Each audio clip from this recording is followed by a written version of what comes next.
তার উল্টোটা কি আছে, মানে এমন কিছু খাবার আছে যেটা কারোরই খাওয়া উচিত না? হ্যাঁ, রিফাইন্ড খাবার মানে যেটা খুব প্রসেস ওয়ে তৈরি হচ্ছে, একটা খাবার যখন আছে তাকে বারবার প্রসেস করে তার ফাইবার পোর্শন, তার অন্য নিউট্রিশনাল ভ্যালুগুলো বাদ দিয়ে যে জিনিসটা পড়ে থাকে সেটা আমরা অনেক সময় খেয়ে থাকি। যেমন ময়দা, যেমন রিফাইন্ড যে ওই রেডি টু কুক ওটসগুলো পাওয়া যায়, ওটা কিন্তু অনেকটা রিফাইন্ড হয়ে আসছে। তার থেকে আগে যেগুলো বেরিয়ে যাচ্ছে সেগুলোকে বলা হয় রোলড ওটস বা স্টিল কাট ওটস, ওগুলো বেটার। কিন্তু ইনস্ট্যান্ট ওটস যেগুলো বিক্রি হয় ওগুলো অনেক রিফাইন্ড হয়। তো এটা খারাপ বলবো না, কিন্তু কম্পারেটিভলি ওগুলোর থেকে অনেকটা নষ্ট হচ্ছে নিউট্রিশনাল ভ্যালু। আর একদমই খাওয়া যাবে না বলতে আমি রিফাইন্ডের প্রথমেই যেটা বলবো ময়দা, সেকেন্ড হচ্ছে রিফাইন্ড সুগার বা সাদা চিনি, রিফাইন্ড অয়েল, এই তিনটে জিনিস হচ্ছে আমি বলবো একদমই খাওয়া উচিত নয়। আচ্ছা, রিফাইন্ড ফ্লাওয়ার বা ময়দা, রিফাইন্ড সুগার বা সাদা চিনি এবং রিফাইন্ড অয়েল বা সাদা তেল। আর একটা জিনিস হয় যেটা আমি দেখেছি যে বিভিন্ন শপিং মল বা ইয়েতে স্যুপের প্যাকেট পাওয়া যায়, সেটার মধ্যে চিকেন বলা থাকে, যে চিকেন স্যুপ, ভেজ স্যুপ। তো এটার মধ্যে আমরা দেখি ছোট ছোট জিনিসপত্র থাকে। খাবারই উচিত নয় খাওয়া। আর ওগুলো তো কি বলবো, ওইগুলো অনেক দিন ধরে স্টোর করা থাকছে, প্রিজারভেটিভ দেওয়া থাকছে। স্যুপ মানে আচ্ছা স্যুপ খাচ্ছিস তার মানে খুব হেলদি, এটা কিন্তু নয়। প্যাকেটের স্যুপ হেলদি নয়, এতে সোডিয়াম কন্টেন্ট অনেক হাই থাকে। আপনি একটুখানি যদি প্যাকেটটা ঘুরিয়ে দেখেন তাহলে নিজেই বুঝতে পারবেন এর সোডিয়াম কন্টেন্টটা কতটা হাই আছে। এবং যে মিটটা আছে সেটাকে শুকনো করে অনেক দিন ধরে স্টোর করা হচ্ছে, ইটস প্রিজার্ভড। তো সেখানে তার নিউট্রিশন আপনি কীভাবে পাবেন? যে সবজিগুলোও থাকছে, যে কোনো ক্যান সবজি বা প্রিজার্ভড ভেজিটেবলস, এগুলোর নিউট্রিশনাল ভ্যালু থাকে না সেইভাবে।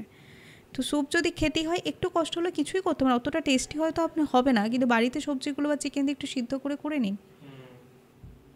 আর এই যে এই স্যুপ দিয়ে মনে পড়লো, আমরা বিভিন্ন অফিস পাড়ায় দেখি এই যে স্টু বা এরকম টাইপের জিনিসপত্র খায়, প্যাকেটের থেকে বেটার, ওটা বেটার, প্যাকেটের থেকে বেটার। মানে একদম বেটার না, ব্যাপারটা হ্যাঁ ওখানে ম্যাটার করছে, হাইজিন ব্যাপারটা কতটা মেনটেন করে হচ্ছে সেটা একটা কোয়েশ্চেন মার্ক থাকে, আদারওয়াইজ ওটা তো ঠিক আছে।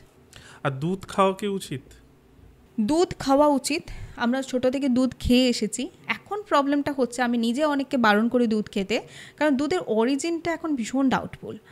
এখন গরুকে এত হরমোনাল ইনজেকশন দিয়ে এই দুধগুলোকে প্রোডাকশন করা হচ্ছে, বেশি প্রোডাকশনের জন্যে এই সমস্ত জিনিসগুলো করা হচ্ছে, যে এই দুধটা কতটা স্বাস্থ্যকর সেটা ভীষণ একটা কোয়েশ্চেন মার্ক এসে যাচ্ছে। বিশেষ করে যাদের হরমোনাল প্রবলেমে ভুগছেন, পিসিওএস বা পিসিওডি আছে, তারা এই মিল্কগুলো না খাওয়াই ভালো, কারণ এতে গ্রোথ ফ্যাক্টর থাকে যেটা আরও হরমোনকে ডিস্টার্ব করে দেয়। আচ্ছা, আর কোন খাবারে বেশি প্রোটিন থাকে? প্রোটিন তো দেখুন কম বেশি অনেক খাবারই থাকে, কিন্তু প্রোটিন রিচ খাবার বলতে বা হাই প্রোটিন যে খাবারগুলো সেটা বলতে আমি বলবো যে আপনার ডায়েটে সবসময় কিন্তু ভেজ প্রোটিন এবং নন ভেজ প্রোটিন দুটোই থাকা উচিত। আপনি নন ভেজিটেরিয়ান মানেই শুধু মাছ, চিকেন, ডিম অ্যাজ এ প্রোটিন সোর্স হিসেবে খাচ্ছেন সেটা নয়।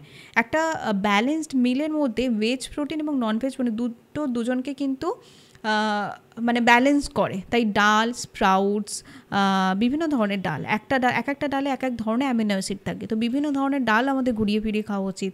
স্প্রাউটস, একদম স্প্রাউটেড ছোলা, মুগ, ছোলা, চানা, এই ধরনের জিনিসগুলো আমরা খেতে পারি অ্যাজ এ প্রোটিন সোর্স। এবং তার সাথে আপনি যদি নন ভেজিটেরিয়ান হয় মাছ, চিকেন এগুলো রাখবেন।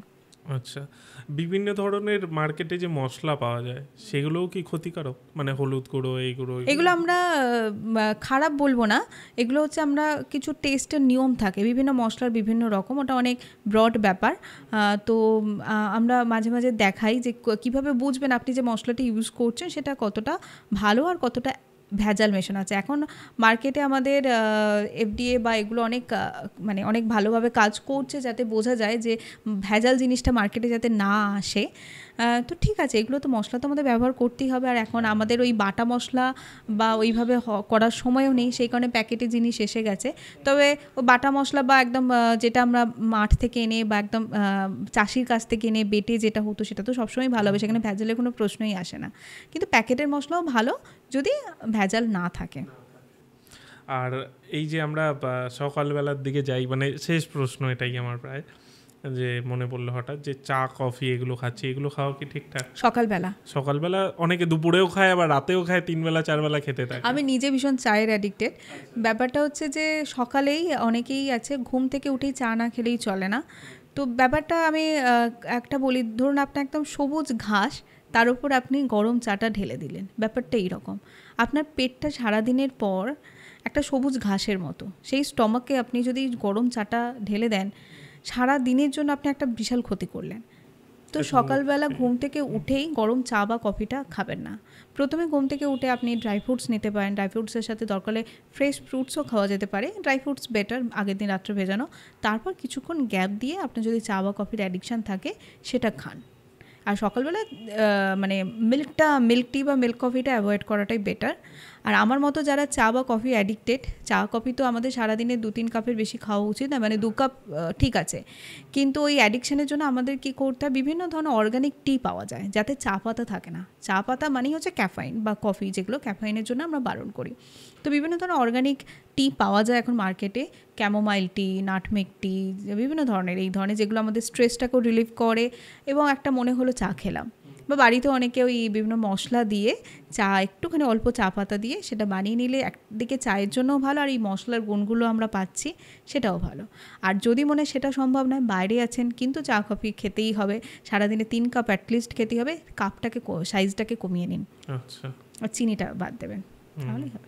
আর ওই গ্রিন টি যেটা খায় মানুষ, গ্রিন টি খুব অ্যান্টিঅক্সিডেন্ট থাকে ভরপুর, যেটা বেসিক্যালি ইজিসিজি নামে একটা অ্যান্টিঅক্সিডেন্ট থাকে, প্রায় 60 to 80% থাকে, যে কারণে আমরা বলি যে আমাদের ফ্যাট লস করতে হেল্প করে, আমাদের যাদের লিভারের প্রবলেম আছে বা হার্টের প্রবলেম আছে সেগুলোর জন্য উপকারী। কিন্তু পুরোটাই বেশি খাওয়া উচিত নয়। গ্রিন টিও সারাদিনে 2 কাপের মধ্যেই থাকবে, এবং সেটাও সকালে উঠে নয়, সকালে খালি পেটে চা চলবে না, কারণ ওতে কম হলেও ক্যাফাইন আছে, এবং রাত্রে ঘুমোতে যাওয়ার আগেও খাবেন না এই চা, এটাও কিন্তু ঘুমের ডিস্টার্ব করবে, যাতেই ক্যাফাইন থাকবে। আর ওভার ইনটেকও করবেন না। গ্রিন টি আমরা ঠিকঠাক অনেক সময় বানাতে পারি না, তো আমাদের জিনিসটা ঠিকভাবে বানিয়ে যদি খাই এবং পরিমাণটা যদি ঠিক রাখি, তাহলে আমরা 2 to 3 কাপ খেতেই পারি। মানে এটাকে প্রথমে গরম জলে পাতাটাকে ইনফিউজ করতে হয়, দেন স্টেন করতে হয়। কখনোই গরম জলে ওটাকে ফোটালে চায়ের এটা খারাপ হচ্ছে, ওটা নষ্ট হচ্ছে।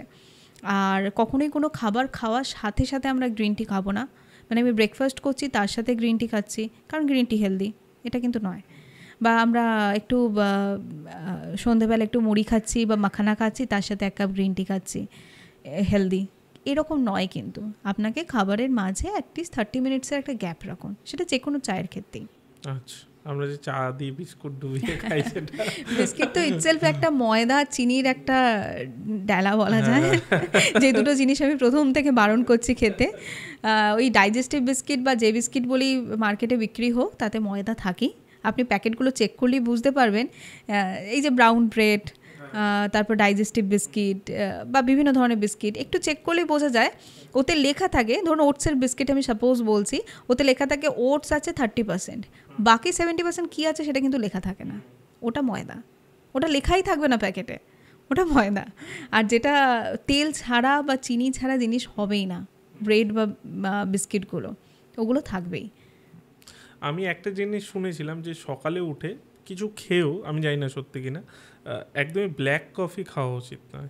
চা বা কফি কোনো কিছু খাবারের সাথে খাওয়া উচিত নয়, কারণ ওই খাবারের কিছু মধ্যে খেয়ে আপনি যেটা গ্যাপ বলছেন সেটার পরও, মানে সকালের দিকে নাকি ব্ল্যাক কফি খাওয়াই উচিত নয়, না, ওরকম কোনো নিয়ম নেই যে সকালে খাওয়া উচিত নয় রাত্রে খাওয়া উচিত।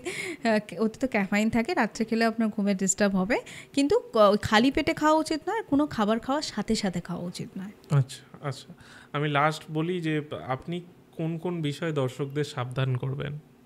সাবধান বলতে আপনারা নিজেরাও জানেন, দর্শকরা নিজেরাও বোঝেন।